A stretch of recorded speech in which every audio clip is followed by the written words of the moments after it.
Alors, on va découvrir maintenant d'autres éléments, notamment on va découvrir main. Alors, on a le header, on a la navigation, on a notre H1, footer, et entre les deux, ce qu'on peut mettre, c'est main, pour une présentation classique. Parce que ce qu'on va voir après, c'est que avec la sémantique, c'est très bien de la connaître, etc., mais parfois ça peut être un peu dur à implémenter suivant les interfaces, parce qu'il y a beaucoup d'interfaces possibles, beaucoup de types de design possibles. Mais bon, dans un design classique avec hero section puis contenu, en général, donc on peut avoir le header, ensuite main qui est un élément purement décoratif et qui permet donc de s'y retrouver en termes de sémantique, et à l'intérieur on va avoir différentes sections comme ça. Différentes sections, d'accord? Donc une ici, là, là, voilà, différentes sections.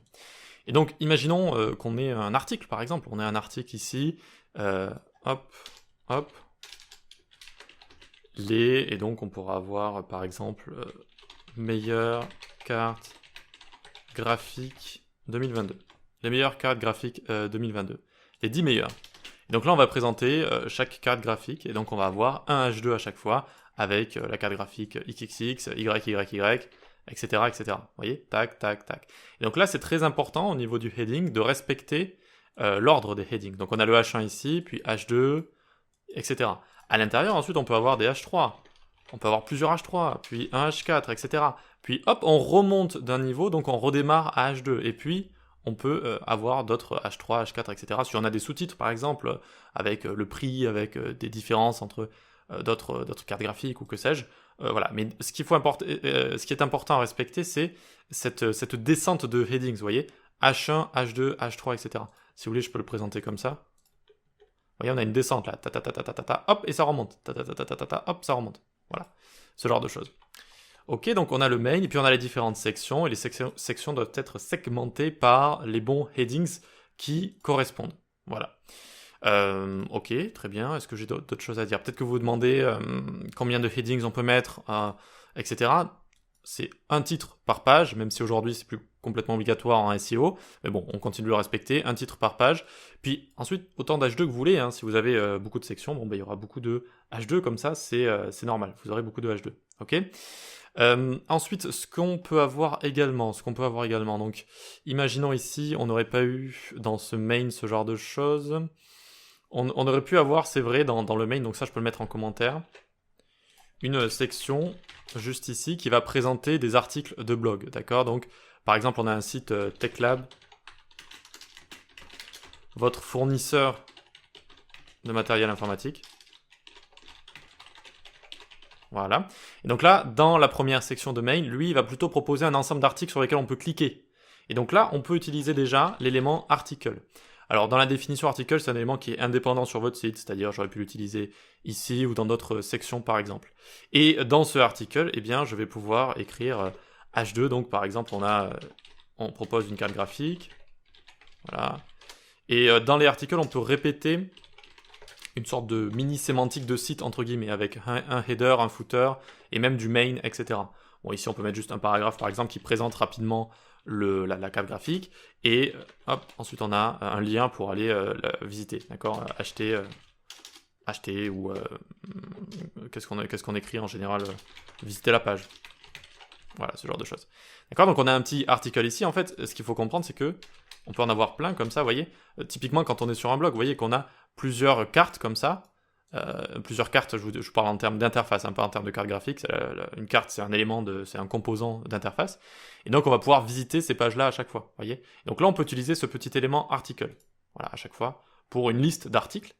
Et on peut également l'utiliser pour un article complet. Donc je vais vous montrer par exemple, donc là j'ai juste fait des CTRL Z. Pour un article complet, je vais vous montrer ici. Donc on va aller sur Dev2 qui est un blog communautaire pour les développeurs. Donc parfois il y a des bons articles, parfois il y en a des un peu moins bons. Bref, c'est pas ça le sujet. Ici donc on est sur un article complet, vous voyez. C'est pas une série de petites listes comme on a ici. Là par exemple on aurait pu utiliser article pour chaque petit article. Maintenant je clique ici, là c'est un article ouvert. Et là aussi on peut utiliser article avec un header par exemple ici, et puis H1, H2, etc.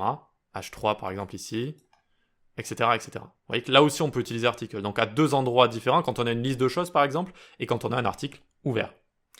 Donc voilà pour article, voilà pour main, très bien. Donc dans chaque article, je vous le répète, on peut recréer comme ça une présentation sémantique, donc header, main, pas de main, on peut pas mettre de main, on peut mettre des sections dans un article, mais on essaye de garder un seul main par page, d'accord? Donc le main juste ici.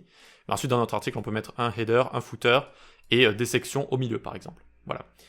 Donc on a ceci, et pour terminer, alors on a aside, alors je vais essayer de vous le montrer ça physiquement. Alors aside UI par exemple, pour avoir un exemple. Voyons voir si on a quelque chose de sympathique ici. Aside, ce serait utilisé pour une navigation sur le côté, par exemple. Une navigation sur le côté. Il faudrait en trouver une. Aside navigation, peut-être. Aside navigation. Je cherche vraiment un exemple typique, mais avec une toute petite navigation. Pas une navigation complète comme je vois un petit peu partout, mais bon. Voilà, ce genre de choses. Oui, voilà, c'est bien, c'est pas mal. Donc on peut avoir une navigation en haut comme ça et une navigation sur le côté. Et donc là, on peut utiliser l'élément qui s'appelle aside en HTML. Donc c'est un élément sémantique également, c'est une navigation sur le côté. Il y a une autre utilisation qui peut être faite, qui est très très rare à la fin d'un article, quand vous voulez mettre des remerciements ou ce genre de choses. Mais en général, c'est utilisé pour une navigation sur le côté. Et donc on aurait pu le placer par exemple ici entre le header et le main. On aurait pu mettre un aside, navigation, et différents liens comme ça, voilà. Et donc on aurait eu des icônes de réseaux sociaux par exemple, ce genre de choses. Voilà pour tout ça, voilà pour tout ça. Donc ce qu'il faut comprendre, c'est ces définitions assez basiques. Ce qui est important, c'est le header, la navigation à chaque fois. Le main, ça va être le contenu principal qu'on va pouvoir sectionner. Ok. Des articles, on peut les utiliser quand on a une liste d'articles de blog à avoir, ou quand on a cliqué sur un article aussi. Et dans les articles, on peut refaire cette présentation avec header, footer, et des sections à l'intérieur. On peut sectionner un article en différents chapitres, par exemple. Voilà, et c'est bon pour le footer, le main, et voilà, ce genre de choses. Donc il faut juste l'avoir en tête, et une fois qu'on l'a en tête, déjà, une fois qu'on cherche à avoir une bonne sémantique, déjà, on a fait la moitié du chemin, j'ai envie de dire, parce que on peut se tromper en sémantique, mais si vous utilisez déjà des bons éléments sémantiques, ça va vous aider à avoir un code beaucoup plus propre.